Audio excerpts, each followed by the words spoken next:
You're listening to Kizuki, the podcast.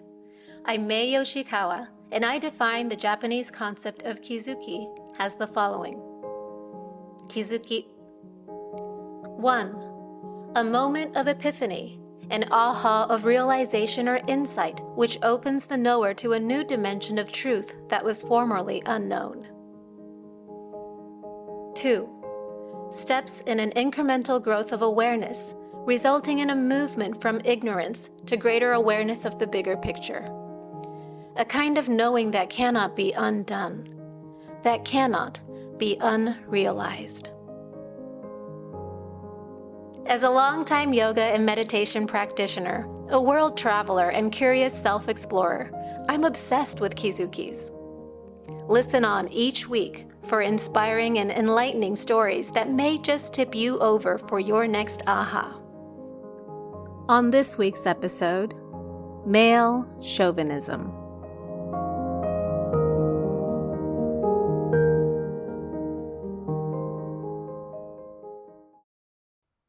Okay, I'm definitely walking into a field of landmines with this topic, male chauvinism.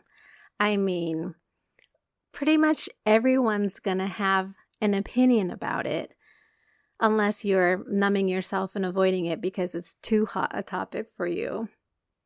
And I guess I say that as a warning. Your opinion might differ from mine, and that's totally fine. But just a little share from one little perspective, one corner of the world. A few weeks ago, I attended my nephew's high school graduation ceremony here in Japan. I did that not just to celebrate his departure, but also to be with my sister, who single-parented him through pretty much most of his life. Now, he grew up through the whole Japanese educational system, which is actually somewhat unfamiliar to me, in spite of the fact that I was born and raised in the Tokyo metropolitan area. I grew up going to international school, so even though I'm aware of Japanese culture and the educational system around me, I was never intricately a part of it. I saw that all of the students are in the same uniform with the same socks and the same shoes with the same colors for each grade, color divided, and they were taught and practiced to walk with the same steps to the stage where they would receive their diplomas. And the whole thing was so perfectly practiced, like military precision. A lot of invisible rules and pressure, I think. There was also a banner in the back of the ceremony hall.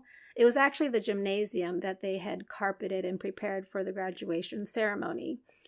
And the banner in the back read something about raising globally minded children in the student body.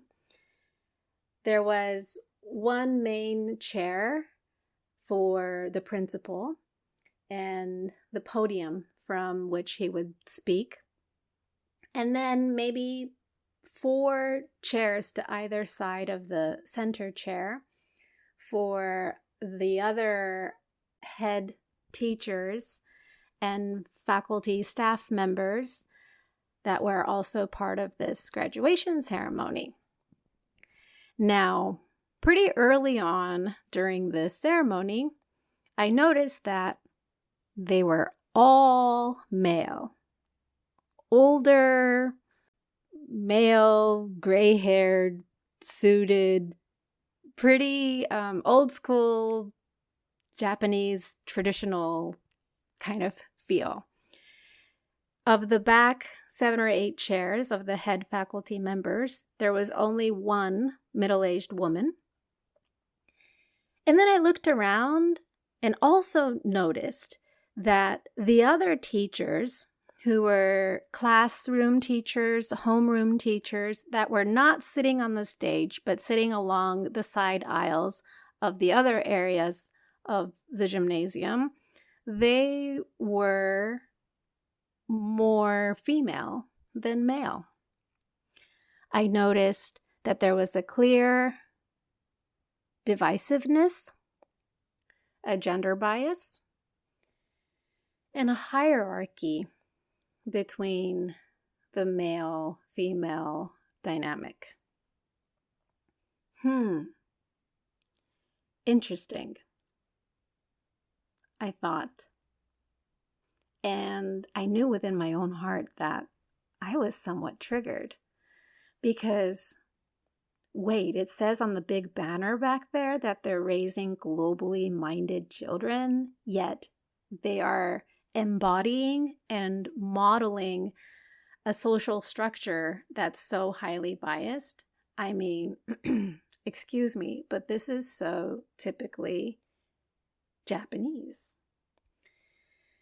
And some of you might be aware that when I say that, I'm not trying to be cynical or anything, but I am being fact-oriented because I believe Japan each year ranks something like 124th or 125th among some 140, 150 nations around the globe when it comes to gender equality. And that ranks Japan among the lowest of, how do you say, senshinkoku, the more progressive countries in the world. And it's not just the ranking. The rankings are there because that's actually embedded in our social experience. Now, my sister, knowing me and me knowing my sister, she sees that I'm triggered, and she knows this because if anything, she would have a similar opinion about that with me, I think. Towards the end of the ceremony, when everyone was leaving, we were sitting on a particular side aisle of the second floor that was down a narrow corridor. So as the ceremony wrapped and we all stood up to leave, we had to leave in a single file and wait for the other people to clear the aisle before we could get out of our little snug spot. And I stood up, and my sister to the left of me cracked a joke that went like this. She goes, as I stood up, she goes, "Oh, wait, Mae, you gotta sit down. You gotta let the men go first." And because I had held in how triggered I was, I let out this kind of a sigh, like, "Oh my God, are you kidding me?" And she laughed and I laughed, and we both knew it was funny, except it wasn't because I was triggered. But that was how we kind of laughed off the situation. I mean, obviously, it wasn't like the men needed to walk through the corridor first or anything. She was just saying that to get to me. But the funny thing is that she kind of did get to me. She made her point, and it landed. So after that, I went home and I got to reflecting about it.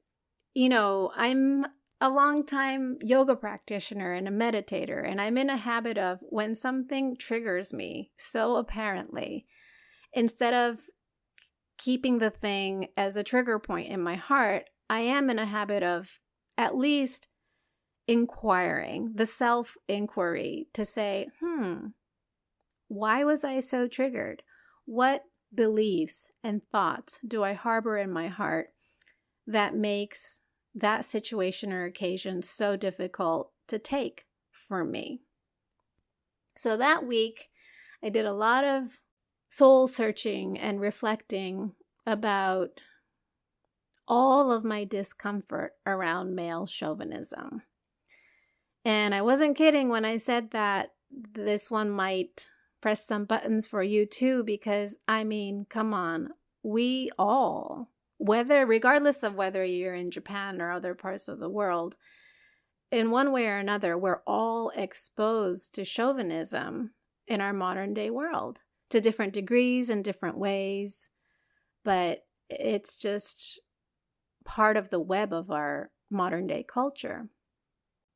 In this case, though, instead of saying, oh, that's just how the world is and it sucks, I took the opportunity to say, what if I consider that I am a part of creating this chauvinistic culture?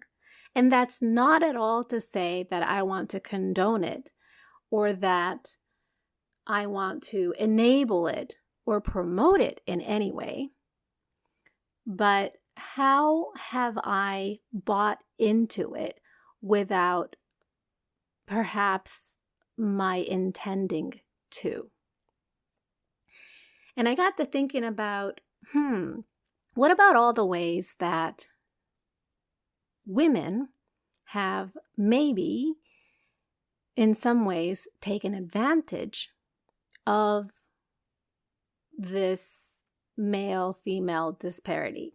Now, again, not to condone it and not at all to dismiss all the ways that women have had hardships due to the gender inequality issues all around the world. But I was talking about this with my other friend and another Japanese friend, and she was like, well, that makes me think about all of the times that I went on a date with a guy, and when it's time to pick up the bill, I would, quote unquote, pretend to reach for my wallet, but in my heart knowing that it was his job to pay for it. It wasn't going to be my turn. But also admitting that she was part of the belief that said, oh, men should pay. And that as a woman, it's not my role or my place to pay. And coming to full admittance that that aspect of her, for sure, had bought into, oh, men are supposed to be this way and women are supposed to be this way. And that got me thinking, what ways have I also bought into this dynamic?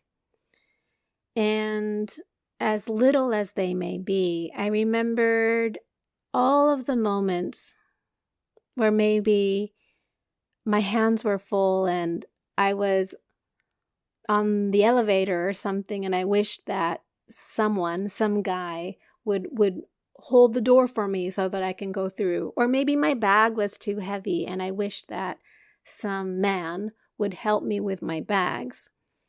And it's like knitted into our minds that hopefully there is a buffer, stronger, chivalrous man that would help us. And I thought, there was definitely a part of me that had normalized that, but have I unknowingly made myself into some kind of a damsel in distress without really intending to? And that was really a curious point for me to explore, because, well, I certainly didn't intend to make myself some kind of a weakling in the picture.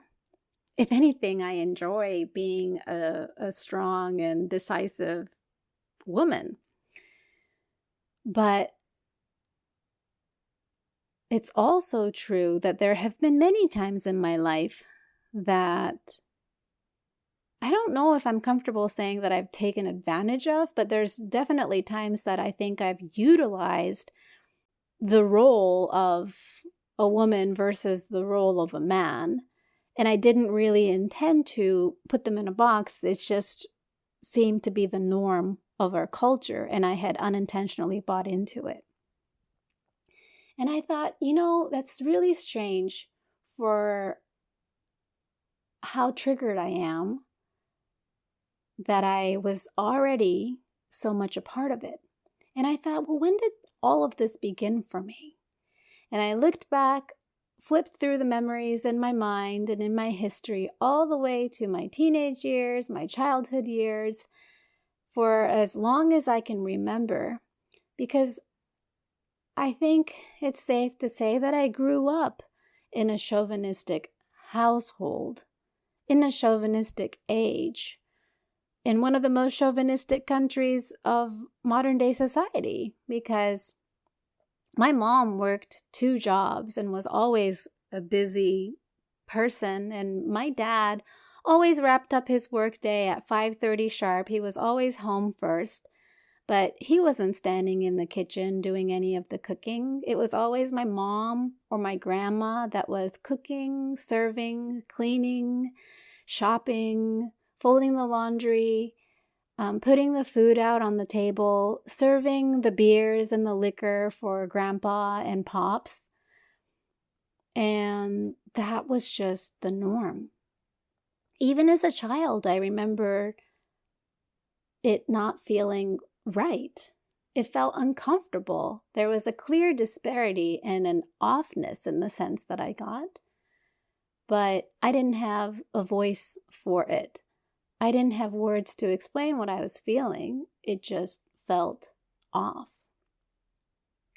And it took me years and decades even of learning as I grew into my role as a woman and as a working woman in society, and coming across many instances in my life and career where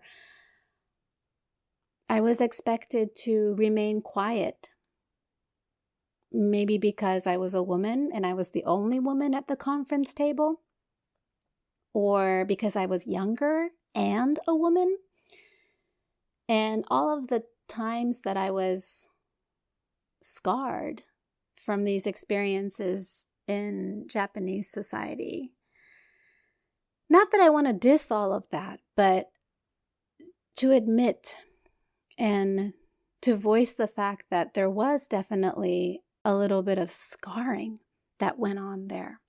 And therefore, from my pained place, my internalized hate and discomfort against the male chauvinism, and because I had internalized it without being super clear about it, therefore I would be triggered in witnessing and experiencing something like my nephew's graduation ceremony. And then I realized that this trigger of mine springs from my wounds and my pain, and that it's none other than my own task to look at, to gain awareness about, and to heal my own wounds.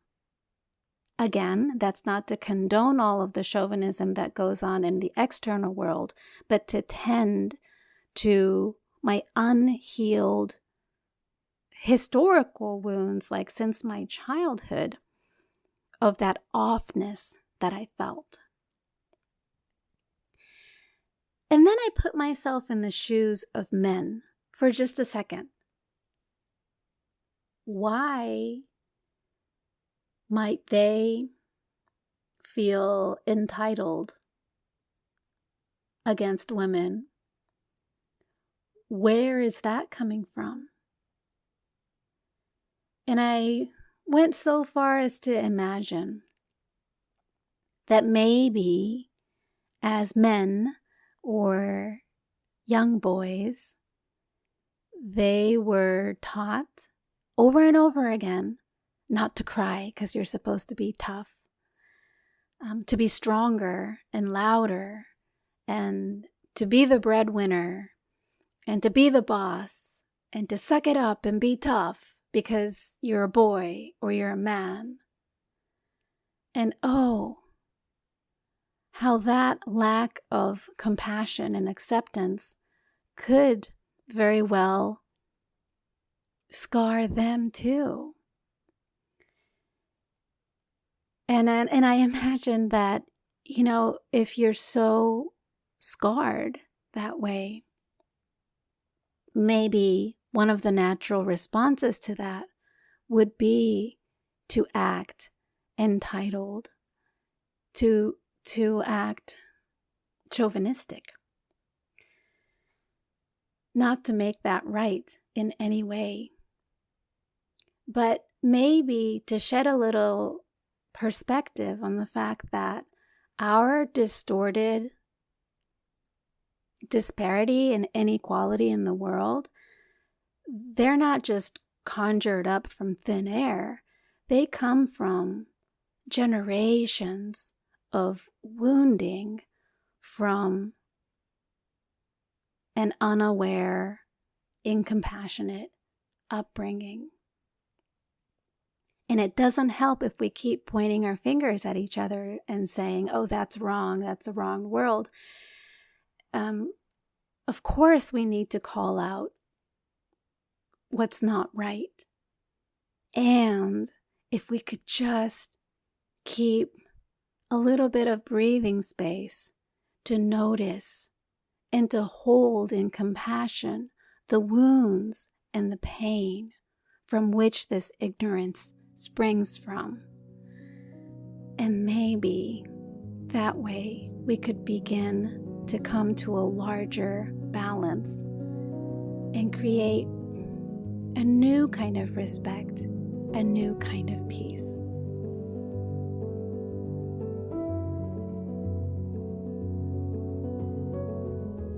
Thank you for listening. Learn more about me in my upcoming book, Kizuki, Realizations Beyond Time and Death, at my website, maey.live, or find me on Instagram at maeyoshiKawa.